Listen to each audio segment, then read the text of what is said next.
What if I told you the most infamous traitor in football history never actually wanted to leave his club? This is the story of a man who was loved like a king and hated like a demon, all because of a single signature. It's a tale that will make you question everything you think you know about loyalty in the beautiful game. Stick with us and make sure you subscribe and hit that notification bell, because you won't want to miss a second of this. Our story begins in 1989. In a working-class neighborhood on the outskirts of Lisbon, a young Portuguese kid, not yet a household name, is pulling on the green, yellow, and red of his country. He's still 11 months away from his professional club debut, but here he is on the pitch against his nation's fiercest rival, Spain, in the under-17 Euros. There's a fire in his eyes, a grace in his movement. You can just tell he's different. That team with him at the heart of it would go all the way to the final. And in that final, who else but that same kid would score the decisive goal, leading them to become European champions. It was a blazing start for Luís Figo, but believe me when I tell you his star would only shine brighter. Just 3 months later, that same incredible group of youngsters finished third in the Under-17 World Cup. These performances were impossible to ignore. They didn't just earn him a spot in the Sporting Lisbon squad. They announced his arrival on the world stage. He made his debut against Marítimo and played a handful of games, but the real turning point came in 1991. After forming a brilliant midfield partnership with Rui Costa to lead Portugal to victory in the Under-20 World Cup, he became an undisputed starter for Sporting. At the same time, his compatriot Rui Costa was starting for their city rivals, Benfica. This was the dawn of Portugal's golden generation, and Figo was destined to become its leader, its general. Despite the enormous class and mesmerizing talent Figo displayed during his 4 years at Sporting, the team would only lift a single trophy. It was a source of constant frustration. Sporting, for all its history, always seemed to be a step behind the powerhouses of Benfica and Porto, who had conquered Europe just a few years earlier. But individual brilliance like Figo's cannot be contained. His displays on the pitch put him squarely in the spotlight of Europe's giants. He had his pick of the elite, and he chose Barcelona. He was drawn to the passion, the style, the cathedral that is Camp Nou. And just like that, Figo was a Blaugrana, partnering with legends in the making like Pep Guardiola and Gheorghe Hagi as the club sought to rebuild its dynasty. In his very first year, they won the UEFA Cup Winners' Cup. The next season, the squad got even more star-studded. Hristo Stoichkov, the phenomenal Ronaldo Nazario, Laurent Blanc and fellow countrymen, Vitor Bahia and Fernando Couto all joined the project. That team was electric, a whirlwind of attacking football, and they captured the Copa del Rey and another European trophy. But even when Ronaldo the goal machine left them, Barca bounced back immediately, signing the bow-legged genius Rivaldo, the clinical Patrick Kluivert, and promoting a young, intelligent midfielder named Xavi Hernandez from their famed La Masia Academy. Yet despite all the massive names in that team, Luís Figo became the club's ultimate symbol. More than anyone, he embodied the spirit of Catalonia. In a move that was almost unheard of for a club so deeply intertwined with Catalan heritage, the Portuguese winger was made captain after just 1 season. He wasn't just a player. He was their leader. With the captain's armband wrapped around his bicep, he led them to the Spanish League title, and they validated their dominance by winning it again the following year. I want you to picture this moment in 1998. Figo is standing on the balcony of the Palau de la Generalitat de Catalunya, the seat of Catalan government. Below him, a sea of ecstatic fans, a tidal wave of blue and garnet. He leans into the microphone, and with a fire that mirrors their own, he yells to the crowd, mocking their rivals. "White crybabies salute the champions."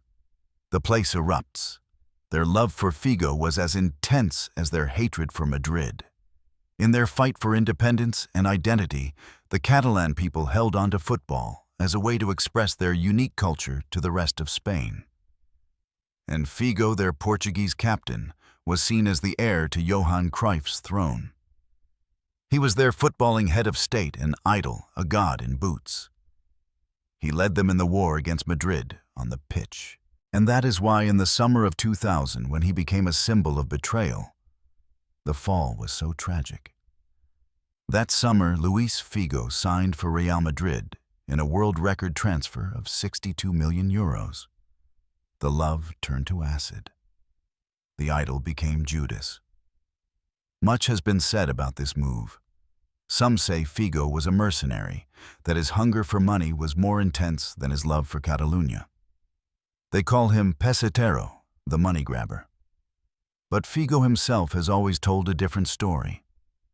It's a story of a man who felt cornered, trapped by the bureaucracy and backroom politics of football. He claimed he didn't trust Barcelona's incoming president and that this distrust led his agent to negotiate with other clubs just to gain leverage. One of those men his agent spoke to was an aspiring presidential candidate at Real Madrid, a man named Florentino Perez. As the story goes, his agent signed a pre-contract agreement with Perez. This agreement would only be validated if Perez, a massive underdog at the time, actually won the Real Madrid presidency. His agent saw it as a safe bet, a tool to pressure Barcelona into giving Figo a better deal. But then, the unthinkable happened. Months later, as Figo was enjoying his summer holidays, he got the news Florentino Perez had been elected. He was on the first flight he could get, desperately trying to undo what had been done. But it was too late.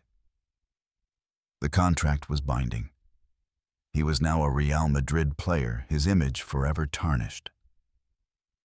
This is such a complex moment, a decision that changed football history. Imagine being in his shoes. Do you betray the club that adores you, or do you potentially face a massive financial penalty for breaking a contract you claim you didn't fully authorize?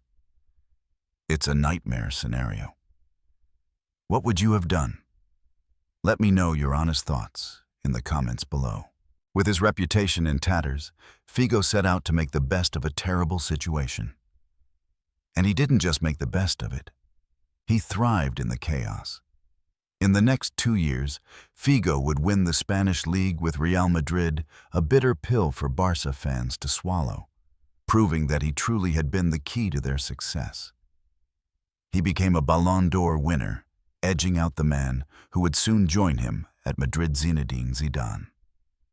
Together, they would conquer Europe and win the Champions League. Figo was even crowned FIFA World Player of the Year. He maintained his incredible form right in the middle of this emotional hurricane. Some of the most iconic moments of Figo's career during these seasons were born from the pure, unadulterated hatred shown to him by the Barcelona supporters. No one will ever forget the Clásico at the Camp Nou. The stadium was a cauldron of fury. Huge banners with insults rained down from the stands, calling him everything from Judas to Pesetero. But none of that compares to the moment he went to take a corner, and out of the stands, a pig's head landed on the pitch just feet away from him. That image, that raw, visceral display of betrayal and hate, will never be forgotten. It's a permanent scar on the history of football. At the international level, heartbreak seemed to follow him.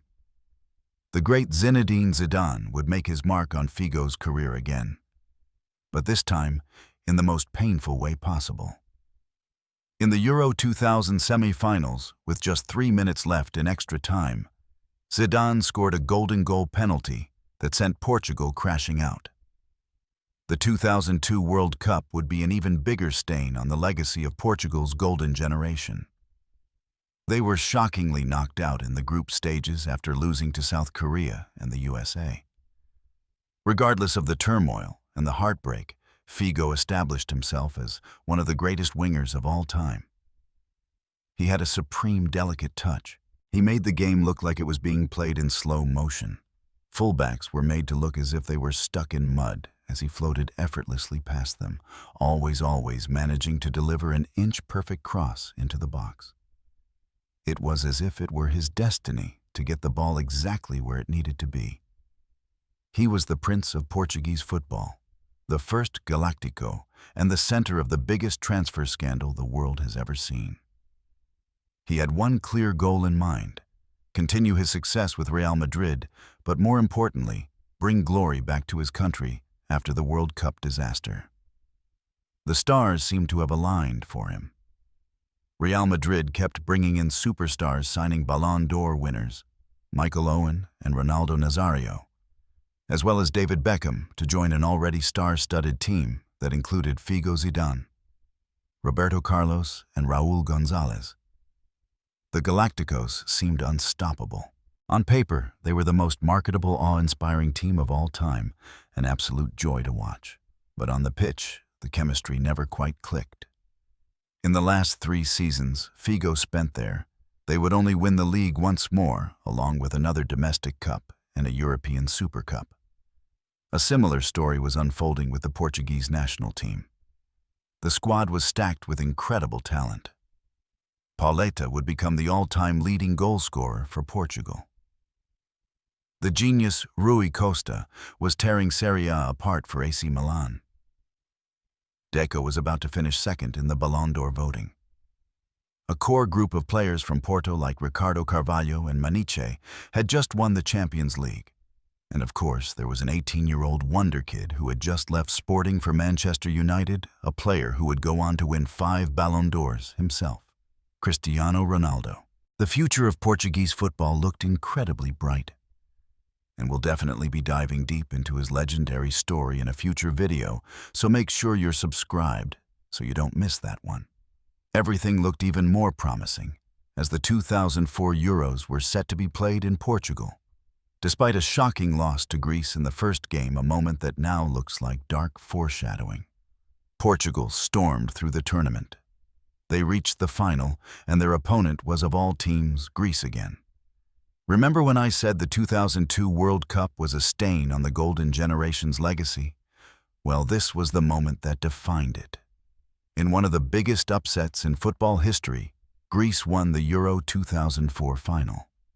Portugal, the hosts, were defeated in their first ever major final on their own turf. The entire country was in tears. A young Cristiano Ronaldo had to be calmed down, seen pleading with the heavens during the match and breaking down completely after the final whistle. It was the ultimate heartbreak. Figo returned to Madrid for one final year before moving to Inter Milan, where once again he would lead a struggling giant back to glory. It had been nearly 2 decades since Inter had won the league. But Figo played a major role in leading them into their late 2000s dominance, winning the league title in each of the 4 seasons he spent at the club before finally retiring. But before hanging up his boots, he would take one last shot at World Cup glory in 2006. And once again, he was sent home in the semi-finals after a narrow loss decided by a penalty. The man who converted it. Of course, it was Zinedine Zidane. His greatest partner on the pitch was also his greatest rival, constantly battling in international football and vying for the podium at the Ballon d'Or. It was one of the greatest and most fascinating duels football has ever seen. As we look back at Figo's legacy, it's a complicated one. He was never an out-and-out goal scorer, but when given the chance, he could unleash thunderbolts from long range and was a master of the set piece. His true genius, his 10 out of 10 attribute, was his playmaking. He's the second highest assist provider in La Liga history, behind only Lionel Messi, and his ability to deliver that perfect defense-splitting cross was second to none. His dribbling was sublime, a 9 out of 10, a master of feints and body swerves, though perhaps not with the same ankle-breaking wizardry as a Messi. He wasn't the fastest or the strongest, but he was a true warrior, an old-school winger who simply refused to be pushed off the ball. And his mentality, unquestionable. To maintain his form, to thrive under the crushing weight of the pressure and controversy that followed him, was extraordinary. He won league titles with 3 different clubs, Barcelona, Real Madrid, and Inter Milan, a testament to his consistency and his winning character. He wasn't a flashy showman like Ronaldinho, but he had his own kind of flair, an elegance, a gracefulness that was captivating to watch. Yet for all the trophies and the accolades, his legacy feels incomplete. He never won a senior international trophy with Portugal and only managed 1 Champions League title. And then there's the icon factor. This one is hard to describe, but some players, no matter how amazing they were, just seem to fade from the collective memory of new generations. When people remember the Galácticos, they remember Ronaldo for his goals, Beckham for his celebrity, Roberto Carlos for his physics-defying free kicks, and Zidane for his ethereal presence. But Figo seems to have faded more than the rest, despite how truly amazing he was. Perhaps the drama surrounding his transfer ultimately overshadowed his career. Instead of being remembered as the man with the golden crosses, he is for many simply seen as the man who betrayed an entire city. And that's where the incredible, complicated story of Luís Figo concludes. What a journey of soaring highs and crushing lows, of love and of hate. I am so eager to hear all of your thoughts on this. What moment from his career stands out the most to you? Do you see him as a hero, a villain, or something much more complex in between? Please share all of your opinions, your favorite memories, and any questions you still have in the comments below. I truly love reading every single one and building this amazing community of football lovers with all of you.